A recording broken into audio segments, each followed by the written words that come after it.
All right, Thursday, 6 p.m. Eastern. You know what that means. It's time for another episode of Unapologetic with Chet and Duffy here on Fans Only Sports Network. I am your host, Chet, and up here in the top left corner is Duffy.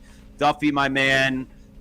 And Zach. We got to mention Zach. Zach Drapo here, everyone, once again on the show. Great guest, very knowledgeable on the sport. We all love football, baby. What up, Zach? How you been, brother?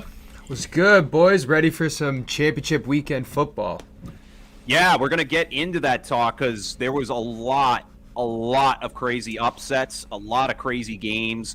That Bills-Chiefs game, we'll get to that in later on in the show. But to start off right out of the gate, we're going to hop into a few big stories that were coming out after divisional round weekend. We're going to start right out of the gate with Aaron Rodgers. Aaron Rodgers this past week suffered a loss at home to those San Francisco 49ers. Final score being 13-10. Whoa, almost tripled their digits there.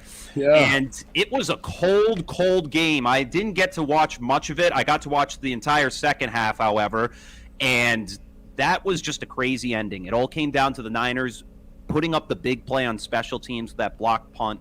It pushed Aaron Rodgers into a corner, and at that point, the game was too far out of reach for them to come back. Robbie Gould sent that game-winning field goal to push the Niners to another NFC Championship game, and now all the question marks that have surrounded the Green Bay Packers are officially gone, and we are back to square one. What is Aaron Rodgers going to do, guys?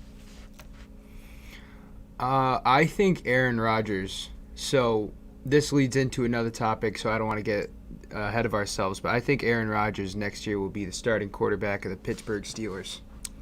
Wow. That's my prediction. Wow. I'm going to send it. Hot take. That's crazy considering the picture we have in the background in a Denver Broncos uniform. I think he's going to Denver. Yeah. I think he's going to Denver because we've heard talks of it for a while, especially last year. That was definitely a rumor that was buzzing. Was Aaron Rodgers to Denver, this and that. And now with Nathaniel Hackett being the first head coaching hire for the new year, going to Denver, his former offensive coordinator, I think it's looking more like a possibility.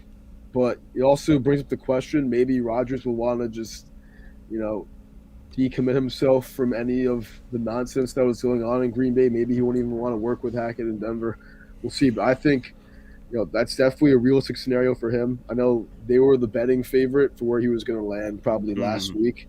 And now with this news, I'm sure the odds are even higher for Denver to grab him. So, yeah, the hook is there for Rodgers to really bite down on, to really sink his teeth into. But something he really talked about was kind of really taking a step back now, considering the season's over, and saying he'll make a decision originally by the free agent deadline. But as of right now, that really brings into question the franchise tag deadline, because once that comes up, the Packers can choose to use that tag on Aaron Rodgers if he chooses to accept it. However, it's really tough to say. Do you guys see any scenario that Aaron Rodgers stays in Green Bay?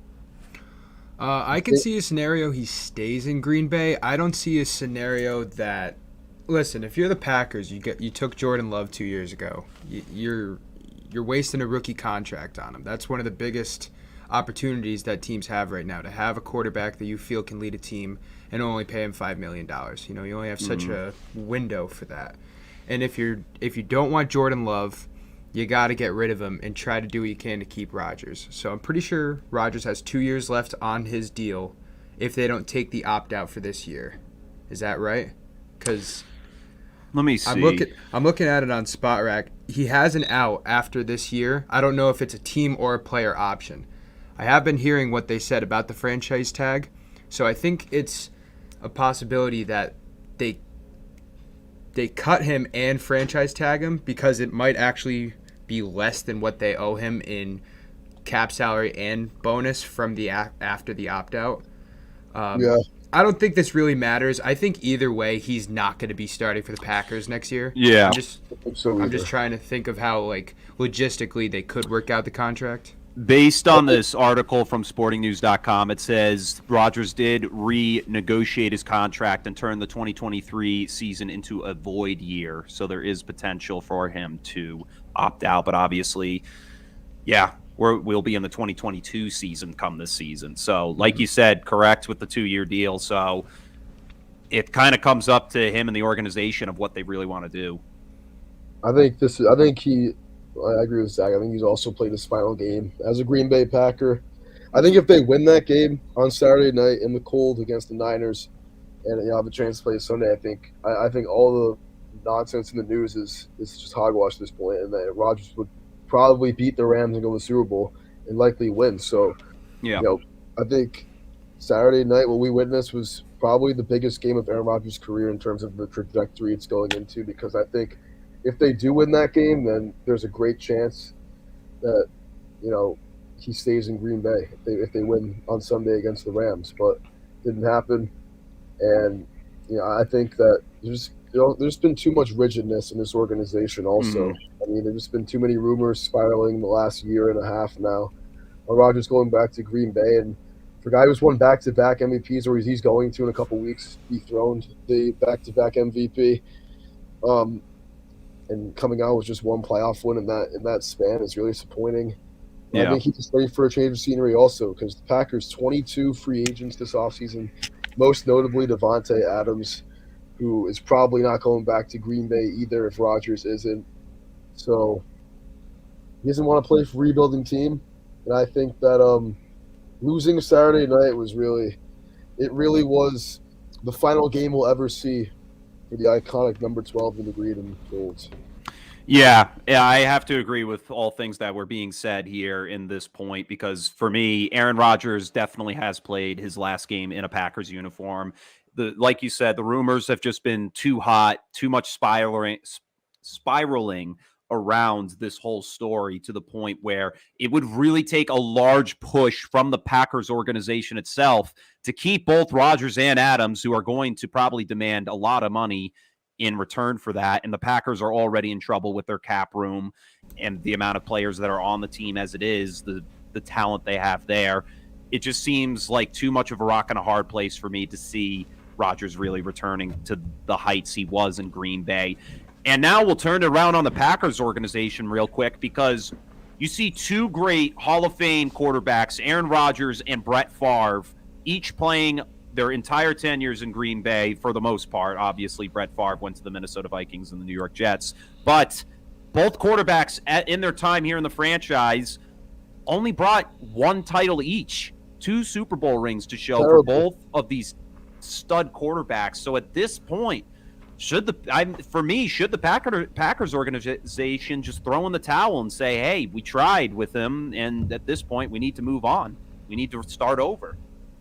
Yeah. I think they should. I think they need a rebuild so badly, and not only from a personnel standpoint, but I think from a front office and coaching perspective. I know we can say all we want about Matt LaFleur having arguably the best start to a tenured head coaching job. Like, he's 13-3, 13-4 in his first 3 seasons. It's pretty ridiculous. But when you factor in that Aaron Rodgers is like 100 touchdowns and 11 picks in that time, I could be coaching the Packers, and I don't know that I would do too much worse. Joking, exaggeration. But I think the whole system needs to get retuned. Davante Adams leaving is going to hurt them more than I think people realize. Jordan Love's going to need a number 1, and as much as Marquez Valdez-Scantling is all right, Alan Lazard's Equinemius St. Brown, it's not going to work for him. Aaron Jones is a good piece, but they have a lot of work to do, not only on offense but on defense, and that's gonna be a process. I think trading Aaron Rodgers for picks is going to help that too.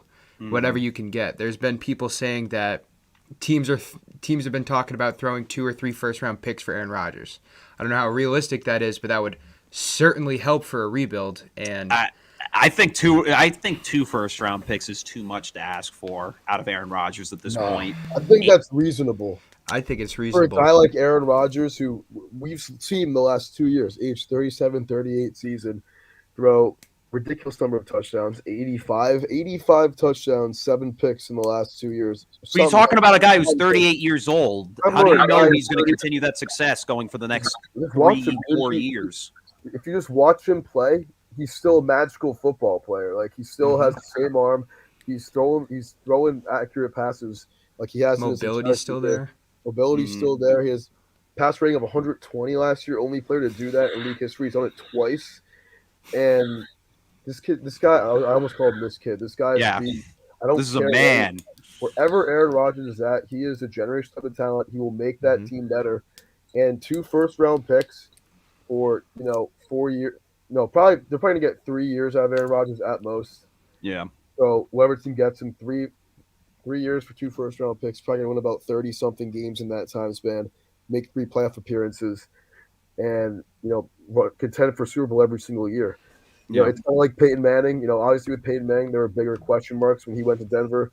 He just came off a neck surgery, didn't know if he could throw the ball more than 25 yards, and he was still a beast because he's a generational type of talent, and he makes every team he's on better. And Aaron Rodgers is that times 2 with how healthy he still is, his mobility being there, and the fact that he just won 2 MVPs in a row in 26 games in the last 2 years. Whatever team he's on he's gonna make them way better and an instant contender. So yeah, I would absolutely give up 2 first-round picks to replace Teddy Bridgewater with Aaron Rodgers. Are you kidding me? Because a team like Denver too, you gotta realize they have a really good secondary, great receivers, solid backs, good offensive line, good defensive line, solid linebackers. I mean, they're a good team. They're just one quarterback away, from I would say contending. Because they do have Mahomes in the division too.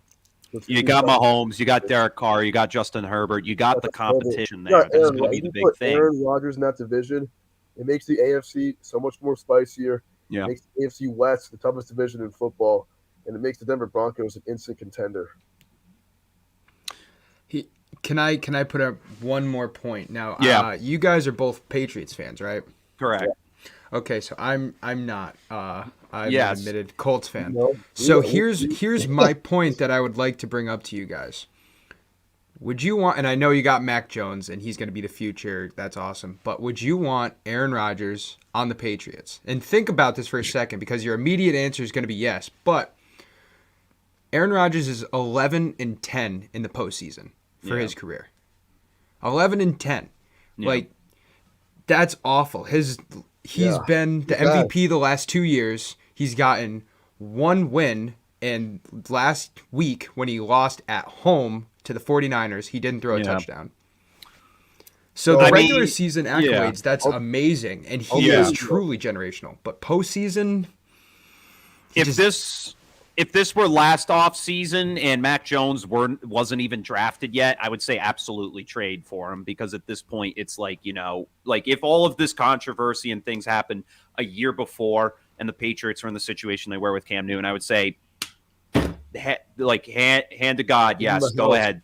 Please trade for him. But at this point, it's like with Mac Jones for me, even though he got blown out, it's his first playoff appearance. He's a rookie. He showed us quite a bit of spark throughout the season. For me, as a Pats fan, I'd love to see Aaron Rodgers come. I wouldn't want to see him wear number 12, however, in favor of Tom Brady. But at the end of the day, 12. Based on the way things have gone. I didn't think about that if he wore 12. Give him 12. They haven't retired it yet. They're gonna have to. Robert Kraft would never do that. He'd give him like number 9 or something. Final say on this point is, if this happened a year ago, I would say yes. But as of right now, I just think there's too much of a high ceiling for Mac Jones going into next season. And I just don't see the Patriots trading for him in any way. I agree with you on the Mac Jones part. That's what makes this situation so nearly impossible, because they have Mac Jones, and it would really mess up his development not playing in those games and just watching A-Rod, because Rodgers is one of those guys too who I was watching Carson Palmer say this once. He goes, if you're going to study quarterbacks, watch any quarterback but Aaron Rodgers, because he can do things that no one can, and you'll just feel bad about yourself, which is true. But if Aaron Rodgers was traded to the Patriots right now, at this moment, I'm going on NFLshop.com and buying his jersey. Number 12? It was 12. Maybe if it was number like 12. 9 or 11 or 13. If it's, I would be down for it, because, he's 11-10 in the playoffs. He's had some really bad losses in his career in the playoffs, Yeah. For example, NFC championships, got blown up by San Francisco, got blown out by Atlanta, choked against Seattle, lost to San Francisco twice. And, a lot of those years they were close games too, and weren't necessarily all his fault, but some of them were his fault, and he didn't step to the plate. But if he has Bill Belichick as his head coach, there's no doubt in my mind the Patriots would absolutely run through the AFC, get the number 1 seed, and the playoffs would come through Foxborough. Rodgers would have playoffs for the ages. Wow. He'd win That's a 3. bold His call. playoff record would improve to 14-10. The Pats would be Super Bowl champions. But at the end of the day, it's like there's really no point of doing that because we are in a rebuild. Yeah. Championships aren't certain, regardless of how it looks on paper, if the Pats did get Rodgers. And I think the development of Mac Jones is important. But hypothetically, if I got a notification from Bleacher Report next Tuesday, so Aaron Rodgers in New England, a little Photoshop of him in the number 12 jersey. Yeah. If it wasn't 12, I'd be all hype, but I'll be really hyped if that happened. But Yeah. it's not gonna happen. I'm sure we'll have more time for discussion about this at some point down the line. The offseason still has a lot to really flesh itself out. We're still within the postseason. We still got 2 other stories we got to cover here besides Aaron Rodgers. The next one being Sean Payton stepping down as the head coach of the New Orleans Saints. Did win himself a Super Bowl there with Drew Brees, but as time's gone on, we see the declining age of Drew Brees really affect his career.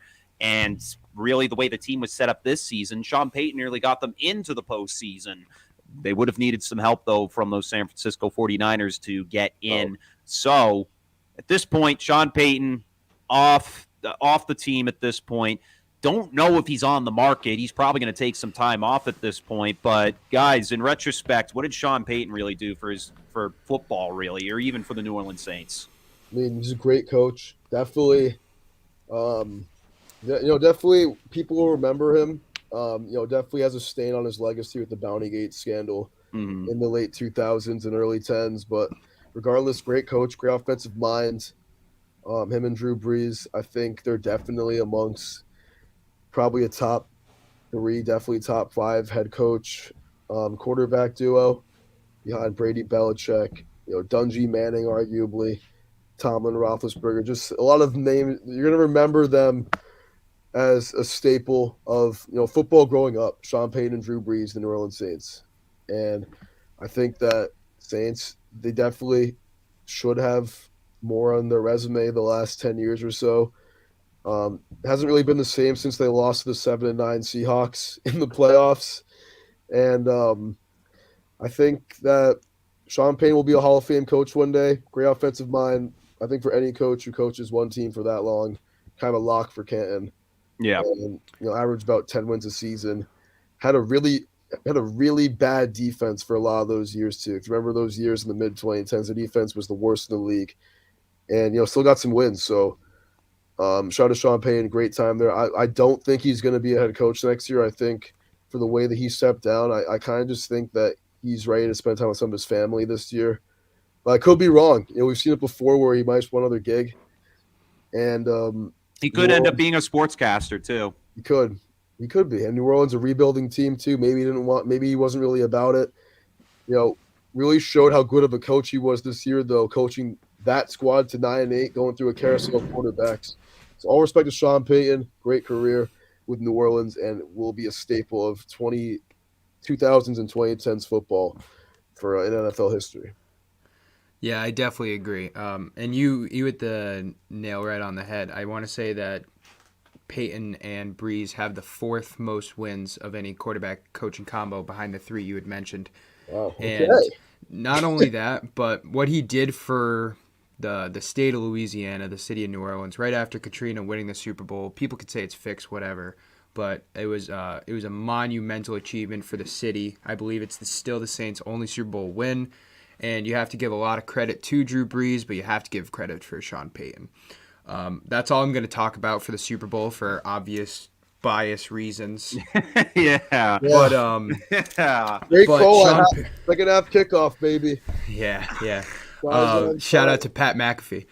But that was McAfee. Oh shit. Yeah. But I mean, Sean Payton was an offensive genius. A lot of people don't realize that I would argue, and correct me if I'm wrong because I almost always am, but I would argue that the dink and dunk offense that we see for a lot of teams like New England and like these, I mean, the Ravens are close to it, but they have more of a run element. But the 5 yard slants, the ins and outs, the quick passes, the go to third down and then keep driving was really started around Drew Brees and back in the day, Marquise Colston and those Saints players. I think that in the early, maybe not early, maybe the mid 2000s when Drew Brees took over once he left San Diego and came to New Orleans, that was their staple.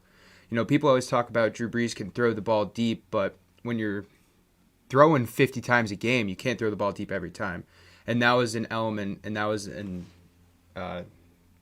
that really was the brainchild of Sean Payton's offense carried by Drew Brees. And I think that it was something underappreciated because, like Tim said, their defense was so bad for so long. Yeah. They've gotten a little bit better over the last couple years with guys like Demario Davis and Marshawn Lattimore holding it down.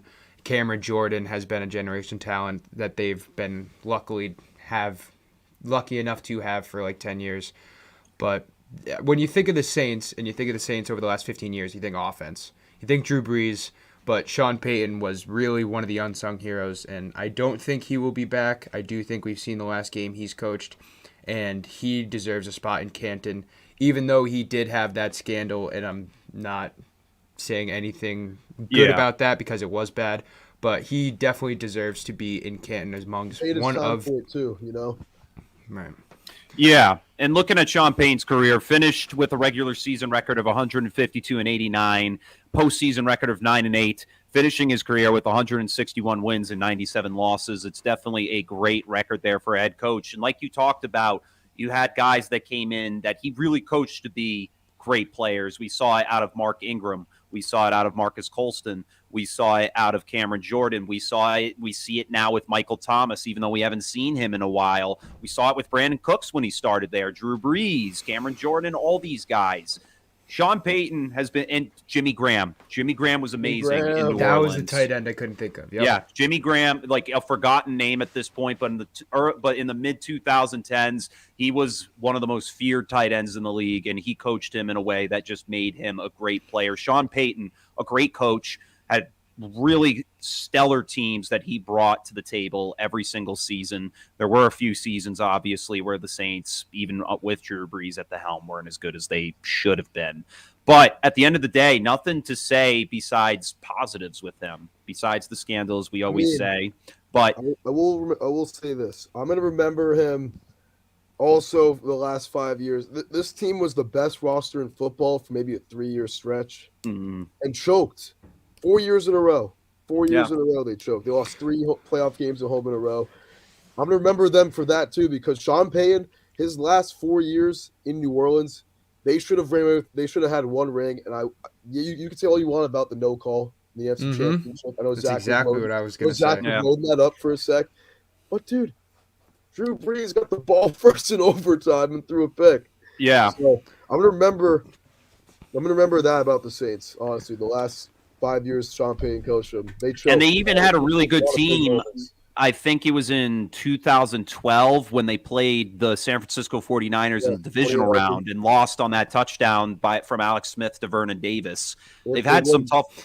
If they won, they would have had a Mickey Mouse NFC Championship against the 9-7 Giants. Yeah. You know, maybe the Giants would have won that game too, but I don't think they would have. So yeah. So, I mean, regardless, I mean, looking back at Sean Payton's career, it was a great one. And as much as I'd like to see him coach in this league, I feel like he has too much on the resume at this point to really play for anything at this point, coach for anything. He still could, and I'm not saying he shouldn't. But, I mean, walk away with what you got, man, I feel at the end of the day, because you had a great career. You had great teams behind you. I think that's enough to really get you to where you want to be. But maybe we'll see him come back to the dance. Maybe someday. But that is that. Sean Payton leaving the New Orleans Saints after several seasons, did manage to get himself a Super Bowl win in the early days there with Drew Brees. And this team definitely has a lot of question marks for it, which we will cover as the postseason as the offseason comes into fruition.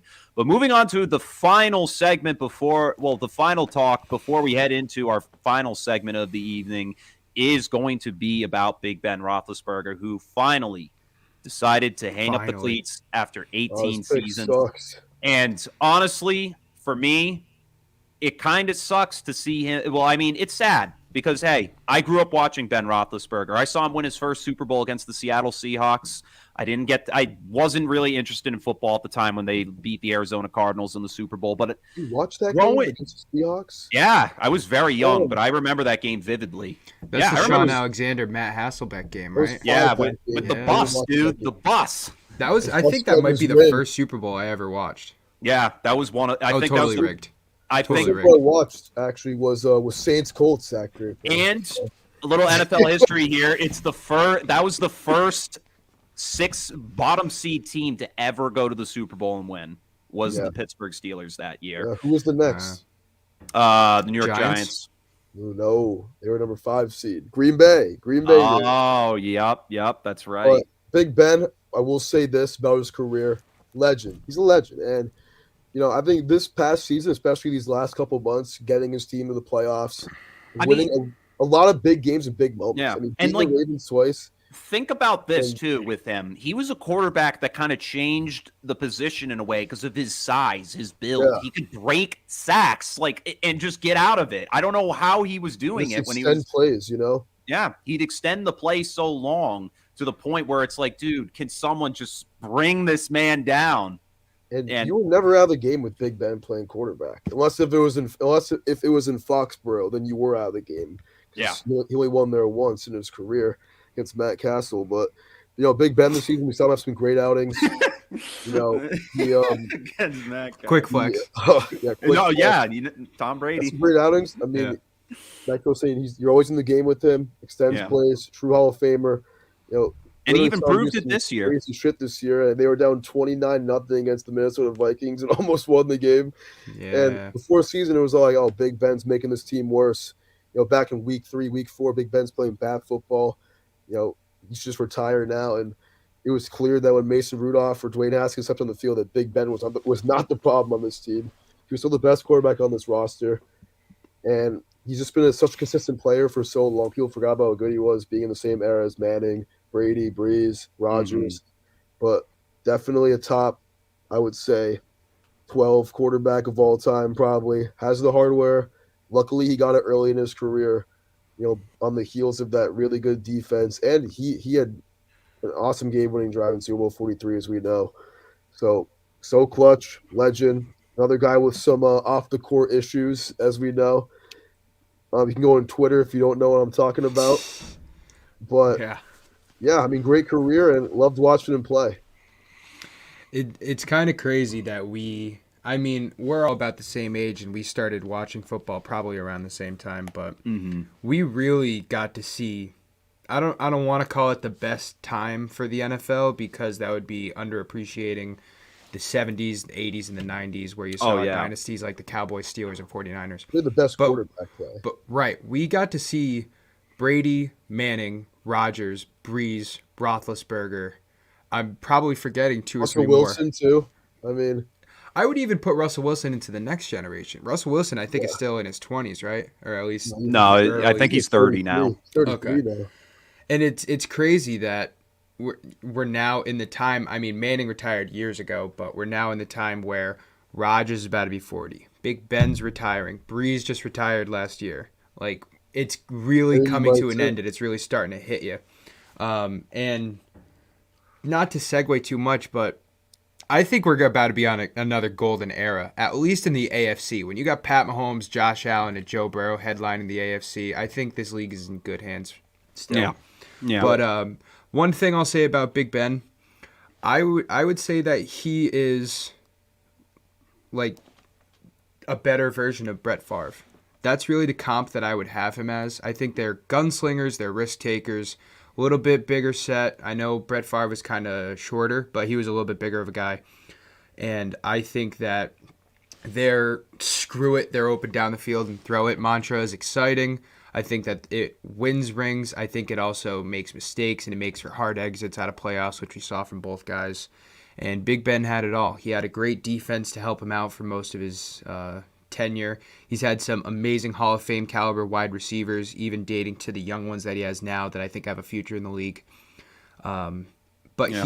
he's always been the captain ever since he stepped in at 23 years old and went 15-1 in his first season.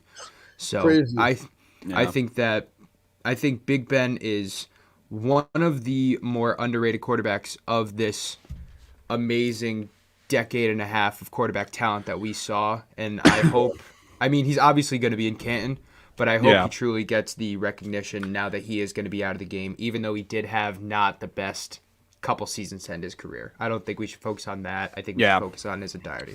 Obviously, I guess as time went on and the Pittsburgh Steelers lost in 2010 in the Super Bowl to Aaron Rodgers' Green Bay Packers, it was definitely something that kind of overshadowed him after the fact, because they do well in the regular season, you go to the postseason and you lose, and it was tough because you see heartbreaks like against the Denver Broncos in overtime with Tim Tebow throwing that touchdown to Demaryius Thomas. Oh man, he lost to Tebow. Yep, and then getting blown out to the New England Patriots in Foxborough the following season, and then Baltimore at home. Do you remember that one? Which one? They lost to Baltimore in the wild card round at home. That was the first year of the Triple Bs. Yeah, it seems like they're all in the Super Bowl. They lose to Flacco and shit. But you look at the players that Big Ben had. He had players like Hines Ward, Heath Miller. I mean, it was Santonio Holmes. Yep, Santonio Holmes. It was always great whenever Heath Miller would catch a ball, because you hear everyone go Heath in the crowd. Yo, Dad, are they booing him or are they saying his name? And then Pittsburgh's Took. Yeah, and then players like obviously Antonio Brown, Juju Smith-Schuster, Le'Veon Bell when they were in their prime, and he's brought a lot to football, finishing his career with 64,088 passing yards, 418 touchdown passes, finishing with a completion rating of 64.4%. That's a stellar number right there for him, and he definitely has a place in Canton. But the last question I have to ask you, because they were talking about this on First Take, and this question really bugged me. It really did. The question was, if you had to pick between these two quarterbacks, Ben Roethlisberger and Eli Manning, which one would you say had the better career? I'm picking Ben. And I think you could definitely say Eli is the 2 Super Bowl MVPs, this and that. But you got to remember Eli. Yeah, man. And some people like to play on the magical fact of the David Tyree helmet catch, beating the Patriots twice. Yeah, the last 8 years of Eli's career were atrocious. I mean, made the playoffs once, had a losing record, I think all but 2 of those years, from 2012 to 2019. And at the same time, you go to Pittsburgh, and Ben Roethlisberger is the quarterback of one of the most prolific quarterback receiving duos in league history. I mean, you got to look at Antonio Brown in that time span. Literally, I mean, he had the best stretch of any receiver maybe ever in a 6-year time span, and Big Ben was the quarterback for all of that. With the Giants, though, I mean, it wasn't all Eli Manning, but a lot of it was. I mean, Eli Manning threw 20 picks in multiple seasons, and besides those 2 playoff runs, he's not a Hall of Famer. If Big Ben wins 1 Super Bowl out of those 2, he's still a Hall of Famer. If he wins 0, he probably still is. If Eli Manning doesn't win either of those rings, he's not in the Hall of Fame. Yeah. And he wouldn't have been the Giants quarterback for 16 seasons. I remember. And he led the league 3 times in interceptions. He threw 27 picks in 2013. I remember he threw 25 in 2010. And terrible. The Giants 27 picks in a season. Oh my god. From a starter. The last 10 years has been they've been so disgusting the last 10 years to watch. I don't think they've averaged more than 25 a game in a single season. And they haven't really fully recovered, even transitioning into the Daniel Jones era. They still haven't figured it out. Whereas Pittsburgh, I mean, scrappy team still. But the Big Ben, never had a losing season. I'm taking Big Ben any day of the week. Yeah. I think it's closer for me than probably a lot of other people. I'm taking Big Ben too. Here's the thing though. I think that the Giants, at least in the back half of Manning's career, have just been such a bad organization for so long. Yeah. And Big Ben, granted the Steelers aren't as amazing as they used to be, but they've been consistent for his entire tenure there. Mike Tomlin and Bill Cowher are 2 amazing coaches. The Rooney family know how to run an organization. They've had good defenses just about the whole time. And the Giants did back in the day, the Super Bowl era and before that. Yeah. But yeah, that's what I was just about to make a point out of. Eli Manning is not a terrible quarterback, but when you throw 27 picks in a season, yeah, I guess that's kind of the last straw. Big Ben is definitely better, but I would like to have seen Eli Manning on a better organization. And then I think this would actually be a really tight question. But I'm taking Big Ben for sure. Eli Manning's a 500 career quarterback. Yeah. The more that he played, the worse his career became. Yeah, I'm going to piggyback off that point Zach just made because, I mean, you kind of look at where the organization went. You saw back in 2007 and 2011 when the Giants won the Super Bowl. They were being coached by Tom Coughlin. And let me tell you, Tom Coughlin, hands down, definitely one of the best coaches that the NFL's ever seen, leading these teams to the postseason as the bottom seed both times. He brought Blake Bortles to an AFC championship. That's all I have to say about Tom Coughlin. Yeah, with the Jags. I mean, the thing is he's a beast. The departure of Tom Coughlin really set up a fallout for the New York Giants in a really ugly way because the organization the Ben McAdoo years. Oh my God, dude! Don't even remind me. All I can think of is Joe Judge anymore. What was the last playoff appearance? It was Ben McAdoo. Come on, put some respect on his name. I ain't putting respect on no Ben McAdoo name. He's interviewing for a job this week. I think it was I think he just got the OC job at somewhere. The Cowboys or something, right? Let me see. Right. I'm curious. I'm pretty sure he did just. It was for some team. It was for some broken ass squad. McAdoo. Carolina Panthers OC. Yeah. Wow, that's tough. That is tough. Christian McCaffrey gets a Ben McAdoo treatment. Panthers. Okay. Panthers was the first overall pick in 2023 now. But yeah, kind of keeping it grounded with the point here. I have to take Big Ben. Big Ben has just shown too many moments in his career that just make me just be like, wow, you made that throw, you made that gutsy call. Like Eli Manning, I can't really think of a moment besides those Super Bowl moments where he really made gutsy plays. How about the Odell Beckham catch? I mean, that was a very gutsy play, but I mean, but that was all Odell. That was nothing to do with Eli. Eli in week 12 of the regular season, but at the end of the day, they Big still Ben lost that game though. That's the best. Yeah, That's Ben is just career. Eli just showed too much consistencies towards the end of his career. I do think he deserves a spot in Canton as well. But Big Ben, for me, if I'm picking one or the other, I'm taking Big Ben, hands down. You can't write the history of the NFL without either of them. Yeah. Eli Manning being the best team They ever. were there, but they were a big piece in that history. Yeah, absolutely. And they're both Hall of Famers, but when it comes down to it, even by the eye test on who's better to watch, who's better later in their career. Big Ben stayed consistent with age, but Eli, as he got older, he just couldn't sling it like he used to, man. Yeah. Couldn't. And it's tough to do for these old quarterbacks. Yeah. All right, well, we're going to leave that there. So Big Ben, after 18 seasons, officially retires from football. He will be dearly missed. He brought a lot of talent to his generation of quarterbacks that he was involved with, and he will be dearly missed from this league, but he will not be forgotten. So we're finally moving into the segment you've all been waiting for, Conference Championship Weekend, baby. This is what we live for. We live for these stages in the playoffs, and the stages were set in a very great fashion last week in divisional round weekend. We're going to start right from the top with the 3:00 game. That's the Bengals and the Chiefs. The Bengals edged out the Titans 19-16 on a game-winning field goal from Evan McPherson, who I might add, his jersey's completely sold out now because of that win. Cincinnati fans love Evan McPherson. He told Joe Burrow on the sideline when they were setting up for the game-winning field goal, we're going to the AFC Championship. Sinking that field goal, sending them on to the next round, and the Kansas City Chiefs. That has to be, hands down, one of the top 10, maybe top 5 games I've ever seen in my life. Just seeing these teams go head-to-head, shootout, fashion. Over 20 points scored in the fourth quarter, I might add. We see Gabriel Davis catch 4 touchdowns from Josh Allen in the game, period. And then Patrick Mahomes playing like Patrick Mahomes in general. And the Chiefs put all the doubts to rest on if they're still here, and they move on to their 4th consecutive conference championship game. And here we are, guys. I mean, kind of looking back on those games, what are our thoughts? The disappointing thing was I had to work a hockey game that night, so I couldn't watch any of the Titans. I couldn't watch the Bengals-Titans game. I watched the whole Chiefs game. Of course I did. I didn't watch Bengals-Titans either. I was at URI doing hockey, but both really good games. And This is going to be a good game Sunday at 3 o'clock. Yeah. This interesting matchup. We saw these two teams meet back in Week 17. Bengals winning that one, 34-31. The Chiefs, I think, led that game 28-10 at one point. I believe it was. Yeah, So they did. Squandered and kind of shot themselves in the foot, getting that number one seed. But here we are. Once again, the story is in KC for the AFC Championship for the fourth straight year.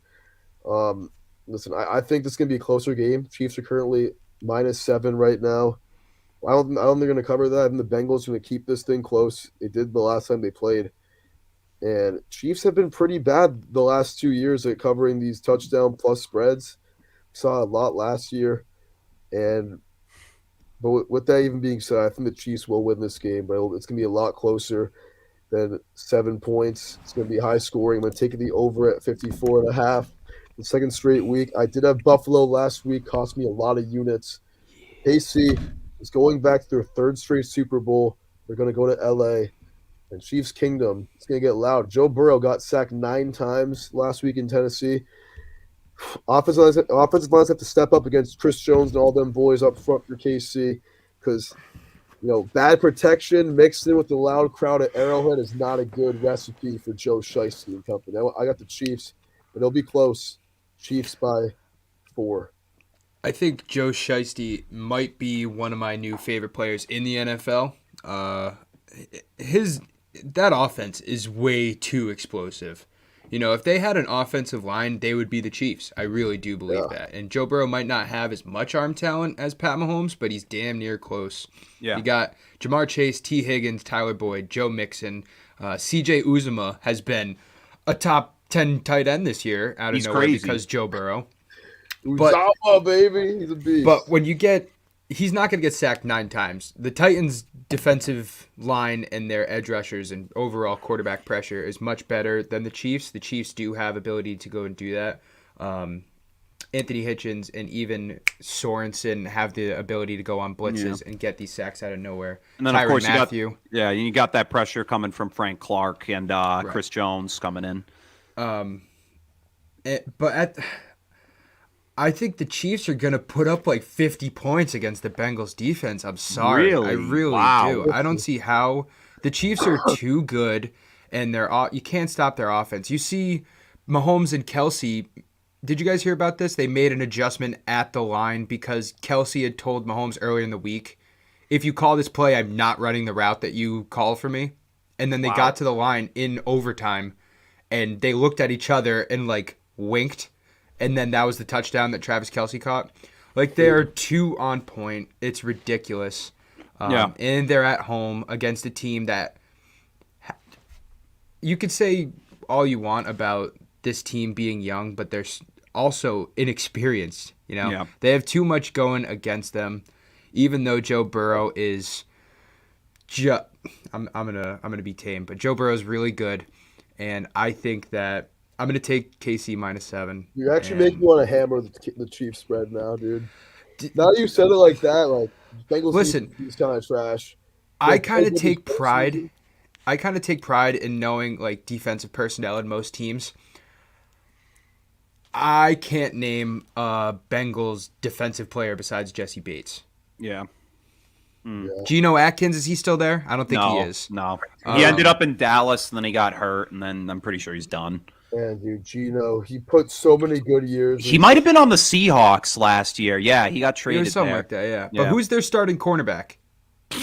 Yeah, I have no idea. They're on the Bengals. Eli Apple? Wait, I think it's Eli Apple. Eli Apple, did you see all the crap he was talking this week on Twitter? That guy gets his ankles broken twice every Sunday, and he still goes on Twitter and talks. I heard on Barton. I'm all the Chiefs -7 train right now. I heard on Bart and Hahn this week. They said how Ryan Tannehill was picked off by Eli Apple, and Bart Scott was going I didn't even know Eli Apple was still in the league for crying out loud. Right. What about Trey Hendrickson? He's a beast. Okay, yep, the free agency signing from New Orleans. He actually did have a pretty good year to come in for Carl Lawson. Yeah, but the thing with the Chiefs too, I feel like last week was the real AFC Championship. Anyways, honestly, yeah. And this is. And we'll touch upon that in a second. This will be a walk in the park for them, dude. Yeah. So Thank for me, you for convincing me. Sorry, Chet. For me in this one, the way the Bengals are set up, they are truly the underdogs here. The spread is really lopsided at this point. It's not really in their favor. My game plan for them is the 9 sacks has to be eliminated this week. You can't let up more than 2, in my opinion. That protection needs to be there. One of the big things this team needs is the run game. Joe Mixon hasn't gone over 60 yards in both these playoff games they've played. He had 48 in the first one, 50 in this one. He did have a touchdown. It's not good production. They need that going forward. Some positives that I can point out is Derrick Henry on 20 carries got held to 60 yards. That Bengals run D was 4th in the league this year. So they're going to have to force Mahomes to throw. But on top of that, the big mistake that the Bills didn't do last week was put a spy. They need to spy Mahomes more in this one because he's Mahomes just was looking like RG3 last weekend. Yeah. He took a bunch of hits. He loves to run the playoffs. He just took 9 yards last week. He still hasn't lost at home in the playoffs either. That's something else people got to realize. He's like 18-0 now at home. He did. He lost at home in the playoffs once. Against Brady? The Patriots. Yes, sir. And the AFC Conference Championship game. Yep. Really? Oh, I thought I saw that stat somewhere. The overtime run from Rex Burkhead. It came down to, once again, a coin toss in overtime. The Patriots won, marched down the field, won the game. I'm pretty sure since overtime. Because I think we all think the Chiefs are going to win, Yeah. Well, that's why I set the stage with this Bengals game plan here, because these are the things they really need to do. The pass, it's there. Burrow's been throwing for over 250 every single game. Last week, he threw for 348. However, they can't have the drive stall like they did against the Titans. They had Evan McPherson kick 4 field goals, one of those being the game winner. And the only touchdown came on the ground there from Joe Mixon. They need to be a little more consistent in the pace of their drives because the Chiefs, they're going to draw up a lot of schemes defensively because, honestly, I think the Chiefs don't have a great defense, in my opinion. They have an experienced defense for being in the postseason. That's how they're good. But the thing is, I don't think they're as good as most people make them out to be. I would compare their defense to the Cowboys, that they just have a bunch of really good playmakers that can help for the fact that they have a bunch of lackluster starters. Tyrann Mathieu is probably, in my opinion, the best safety in the league. Just from his versatility, he can do everything on the field. And who's the defensive tackle? I can't think of his name. Chris Jones. Chris Jones is like 6'7", can bat down balls like nothing. Is a great run stuffer. And Tyrann Mathieu, I think, left the game with an injury last week. They said he did practice today, so signs point to him returning this week. So that'll be some positives. Big injuries for I don't know if you guys are done with this, but big injuries for the 49ers this week, by the way. There's a bunch of probables for a bunch of key starters on offense. Really? Let me see this because I have the tab here. Jimmy G is probable, I believe, with some injury, but Trent Williams, starting left tackle, honestly like the best offensive lineman in the league this year, is doubtful with an ankle injury. He's been walking around with a boot for the last couple days because of the game. Yeah. So that would be a huge loss for the 49ers. And that's a Hall of Fame tackle right there. He's going to go to the Hall of Fame without a doubt. Easily. He had like 2 pressures allowed this year. That's crazy, dude. And he's huge. He's the biggest left tackle I've ever seen. Yeah. I used to think Tyron Smith for the Cowboys was the best left tackle. Were he in a face screaming match with Richard Sherman after the playoff game like 9 years ago? Yep. Of course I do. That's why you don't match him up against a sorry-ass receiver like Crabtree. Yeah, honestly. Don't do that. But it's Pierre Garçon. Yeah, Pierre Garçon. But yeah, so kind of looking at this stage, really, I'm going to take the Chiefs as well. I just think the Bengals have had quite a Cinderella story this year. It's just been beautiful to watch them grow to this team that we didn't expect them to grow into. We thought they'd be a pretty decent team, but Joe Burrow has proven that, like Josh Allen, and that's something I want to get to in just a second, is talk about how Josh Allen just proved to us in this playoff series he's going to be one of the best quarterbacks. He's going to be top 3 in the league. People were thinking top 5 last year. Now, forget it. He's in the top 3 at this point. But with Joe Burrow, top 5 sounds better. Top 3, I don't know. Yeah, perhaps, but Rodgers, Brady, Mahomes. Boom. He's not better than any of them. Well, give it 5 years. I would still Mahomes. I like Lamar Jackson. I know he didn't have a great year, but Jackson's up there. Josh Allen trumps Lamar Jackson. He did last year. He's better than him this year. But Lamar's yeah, style of play is going to die. yeah. Not die, but he's going to be extremely limited very soon. Yeah. But at the end of the day, with the Bengals, I just think the odds in terms of experience is too stacked up against them. There's just too many experienced players on this Chiefs team. They've been in the conference title game for 4 straight seasons. I'm sure they're not a stranger to the stage. And really the Chiefs have put to rest a lot of the questions that surrounded them going into the midseason, even towards the end of the season. They dropped 42 points their last 2 games. They're probably going to put up similar numbers to that. I have the final score a lot closer than most people think. I have it at 34-28. That does cover the spread. But I just think this is going to be a shootout. It's going to be one of those games where we're going to see Burrow and Mahomes throwing the ball for their life, because that run game is probably going to get shut down for both sides, really, in my opinion, just because the Bengals run D and the Chiefs, they have a pretty solid run defense as it is. But once again, I just think the Bengals are going to have to do a lot, because once again, non-Cincinnati this time, it's going to be in enemy territory. So for them, they're going to need a lot of adjustments, because the Chiefs are going to be making a lot of adjustments to that game they lost back then. So that's my thoughts on that, really.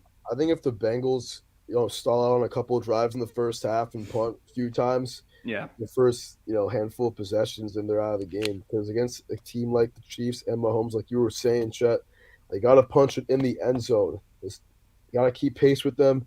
Yeah. Mahomes in the playoffs. He's already a different animal at home. Yeah. At home in the playoffs, he's a different beast. He's a different breed. Yeah.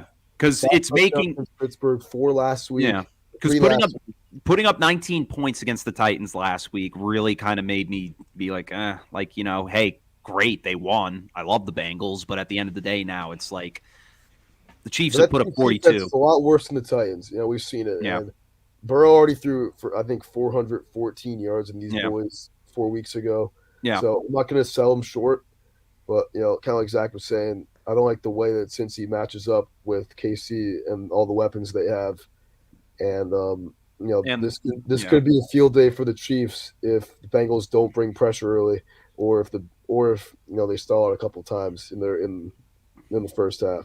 Yeah, absolutely. All right, so now taking a look here at the 6:30 game. This is the NFC Championship game, and once again, who would have thought that the Rams and the Niners would meet for not 2 times, 3 times this year, as they are going back to Los Angeles, who they did beat back in Week 18, with the final score being 27-24. The Rams were up 24-3 going into the half. Yeah, and they blew it. No, it was 17-0, I think. Yeah, but 17-0. But the Rams, these last 2 games, have proven, with the 34-11 win over the Cardinals and the 30-27 win over the Buccaneers, they led that game. I don't care what anybody says. That defense has played phenomenal all year long. The Bucs didn't wake up until the second half of that game. They were getting so much pocket pressure on Brady. It was making his head spin. It was the first time I've ever seen him really look that antsy, besides in some of the games he played with the Patriots. But the Rams this year, they look like they're in it to win it, in my opinion. Matt Stafford has played phenomenal in both games. We've seen great vertical plays from the offense. Cooper Kupp's still playing elite, like it's still the regular season. He's still getting over 100 yards. But even for the Niners, Deebo Samuel being a huge vocal point of that attack, Jimmy G's doing enough. That's why I'm kind of like hesitant to even consider San Francisco in this one. But the way the Rams have just looked on both sides of the ball in these last 2 games is just convincing me enough to pick them in this one. I don't have a score for you right now. I will have that in my article that will be posted this week. But I just think I don't know. There's a lot of injuries that are going on with San Francisco, as Zach just said, and that's something to look at going into this one. But the Rams, I just think they're going to dominate this one. I think it's going to be close. The Niners already beat them twice. They have a villainous run game that we've seen. And, the 2 times that we saw them play in the regular season, they were really dominated by just long, concise drives by San Francisco. I mean, that first game of Monday night, the Niners had, I think, an 11-minute drive to kick things off. And then Week 18, tied up 2 really good drives to end the game and overtime. A 90-yard drive with no timeouts, which means you actually even get them in the playoffs in the first place. and then in overtime, taking off 7-8 minutes off the clock, kicking the field goal, sending the playoffs. I mean, Kyle Shanahan knows how to coach against Sean McVay. But with that being said, it's so difficult to beat a team 3 times in a season. We haven't seen it since the Saints beat the Panthers 3 times in a season 4 years ago. Saints had a chance to do it last year against the Bucs too and didn't. But I honestly just think that I think the Rams are going to win this game, and I think 3.5 is a reasonable cushion. I think they're going to win this game by 3 points. I think this game has overtime written all on it, or at least a walk-off game-winning field goal. Yeah. These are 2 young coaches going at each other again. Niners have won the last 6 times, but with Matt Stafford, Sean McVay at home, everything on the line, for the right to play a home Super Bowl, I think the Rams are the better team, but I think the Niners will keep it close because they'll probably have a better game plan. And keep in mind also, a lot of these fans are going to be Niners fans. Yeah. There's going to be a lot of red. There was a shit ton of red last time they played in Week 18. The Niners faithful. But did you honestly, just say that the 49ers have won their last 6 matchups? Yeah. No shit. I didn't know that. That's kind of crazy. Swept them the last 3 seasons, but it brings up the question: are the Rams due for one? Are they finally? I think they're definitely due for one. I'm gonna agree with you. I think that the 3.5 is interesting. I haven't really decided on where I'm going on that yet, but it's the Rams' year. I'm gonna get this take out of the way real quick because I gotta start getting ready for my show. Thank you guys, by the way, for having me on. I love coming on anytime. But Rams are gonna win the Super Bowl. Rams are gonna beat the Chiefs. I have the Rams beating the 49ers by a decent margin. I think it's going to be like 31-20. And then the Rams are going to go, they're going to stay at home. So it'll be 3 weeks in a row, plus some if you want to count like midweek this week, that they've been able to chill in Los Angeles. They don't have to get on any flights, no changing time zones, similar to what we saw at Tampa Bay last year. Which sucks for Pat Mahomes. That's such bad luck for them and the Chiefs that they're going against. I mean, hypothetical because we don't know the Rams. 2 straight home teams. It's also crazy because the Chiefs have had to face. Rams are also the 4th. But I have the. It's crazy. But I have the Rams winning 31-20 against the 49ers, and then I want to say I got the Rams over the Chiefs, something like 38-35. I think that Super Bowl, when that happens, and I would love to come on this show again to talk about it in the next 2 weeks before the Super Bowl happens. But we got you. I think that is going to be a fantastic Super Bowl if that happens. Either way, because I know the Chiefs are going to win. I'm already putting that, respect to Joe Burrow and the Bengals. They have had a great year, but like you said, Chris, it is a Cinderella story. And the Rams or the 49ers, whoever wins, it's a solid team built on a young head coach's brainchild. The 49ers would be going for the second time in 3 years. The Rams the second time in 4 years? 4 years, I think. Yeah. So we're looking at 2 of the best teams in the NFC for a while now, in the best division in the NFL, the NFC West. Yes. I think it is. This is going to be the game. I said when I came on this show, I believe I came on this show last week or the week before, that 2 weeks ago. The Rams-Buccaneers playoff game was going to decide the winner of the Super Bowl. And looking at it from hindsight, the Chiefs and the Bills, the winner of that game is going to go to the Super Bowl too. So I have the Rams-Chiefs. I think that it's going to cap off a really exciting playoffs, and I can't wait. And I can't wait to win more money this week than I did last week because the Titans really messed me up. But thank you guys for having me on. I got to get out of here and do my show. Good luck for the rest of your night. Good luck on the bets, boys. Yeah, you too, Zach. All right, we'll catch you later. Zach Drapo, everyone. If you want to check out his podcast on Fans Only Sports Network, his MMA podcast, check that out. If you are interested, any mixed martial arts, any type of fighting, UFC, go check him out. Woo. Once again, that's MMA. Thanks again for coming on, Zach. So, Chet, we haven't even really heard about your take in this game. Who is going to represent the NFC in Super Bowl 56? Well, I did, but, it's going to be the Rams. I mean, when it comes down to it, the Rams have just dominated in terms of defensively. The defense won them that game in Tampa. The reason why the Bucs prediction, though. My Super Bowl prediction right now will be Rams-Chiefs. That will be that will be the Super Bowl right now. I'm not taking a Super Bowl pick yet. It's too early to decide of who I'm going to take. But in terms of what we see from the Niners, like you said, Duffy, it's going to come down to time of possession. Who's going to dominate the clock in terms of moving the ball? Because the Niners proved in their last two matchups between them and the Rams, it's dominating the clock. Bill Belichick uses that philosophy all the time, and it's worked. It's controlling the flow of the game. And if the Rams or the Niners can get on top of that and control that flow, they're going to see themselves in the Super Bowl once again. But for me, the Rams, they've just proven to me with the talent they've added during the regular season, losing Robert Woods, they go out and get Odell Beckham. They go out and get another edge pass rusher in favor of Von Miller from Denver, the aging wonder, who is still a very prevalent figure in football. But Matt Stafford has played flawless in the postseason. We saw him put up great numbers against the Cardinals and the Buccaneers last weekend. And Coop Kupp playing at the same elite level he's played at in the regular season. He set them up for the game-winning field goal with like 40 seconds left, 47 seconds on the clock. Probably even a little bit less. Yeah. And so block it. Yeah, when he's screaming down. Yeah. But these guys really stepped up. Big time players making big time plays. And if you remember, Cooper Kupp wasn't even there when they made Super Bowl. He tore his ACL earlier in the season back in 2018. So really the first time both these guys coming out, not only together, but really in their careers in these big time moments. Yeah.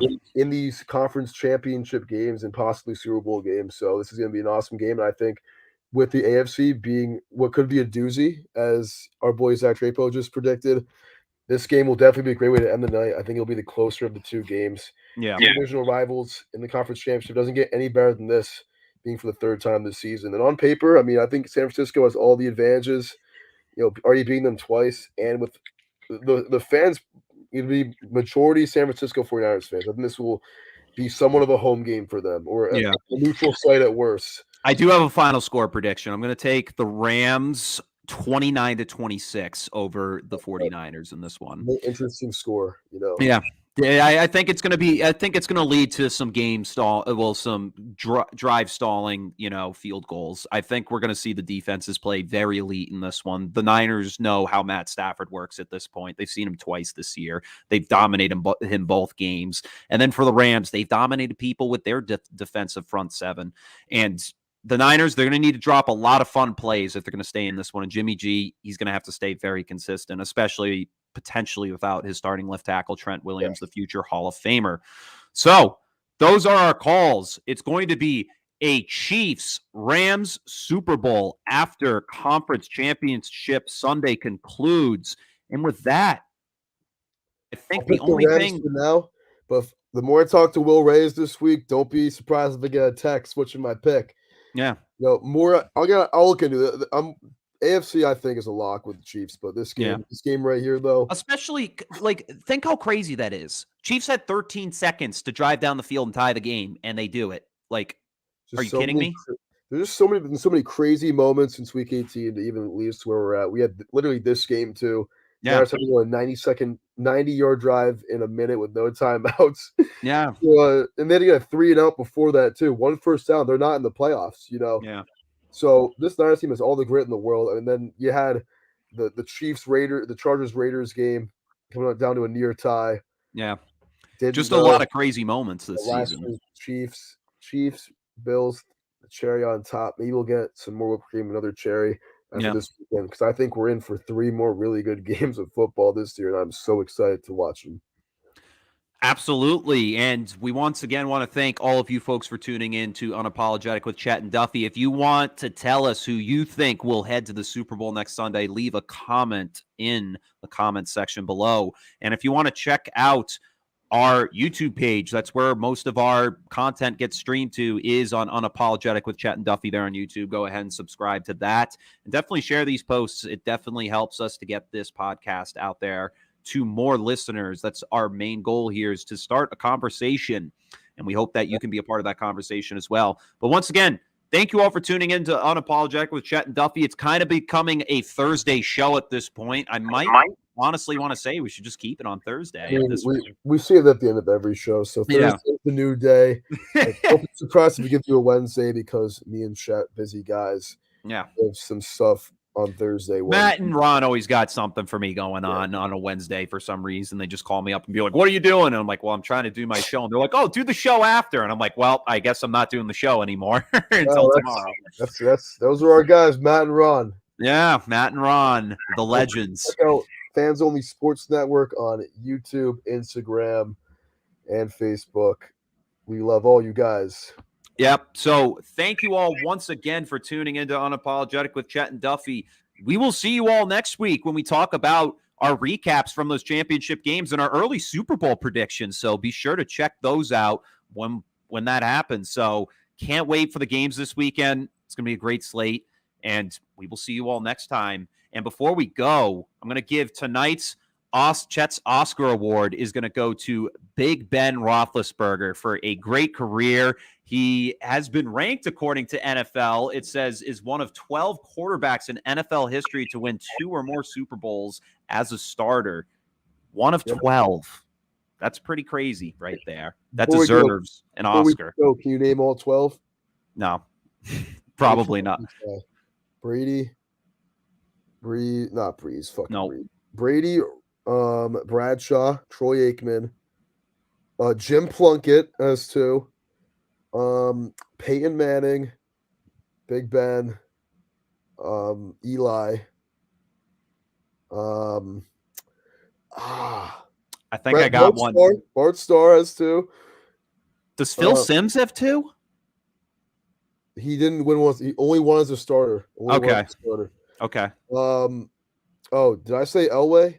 No, you didn't. So Elway. Okay.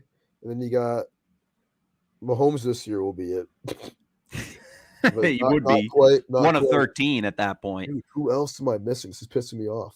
80s. Oh, Montana. I didn't even say Montana. Yeah, dude. Montana. Montana. Oh, wait. No, you can't count him. I was going to say Steve Young, but Steve Young only won one as a starter. One as a starter. It's pissing me off. I can look up the list right now. Yeah, I missed 2. It's really bothering me. 12 guys. I'm playing the dynasties. 2 Super Bowls. Come on. Okay, here it is. Full list. All right. Who did I miss? Just a sec. It's still loading. What the hell? Hold on.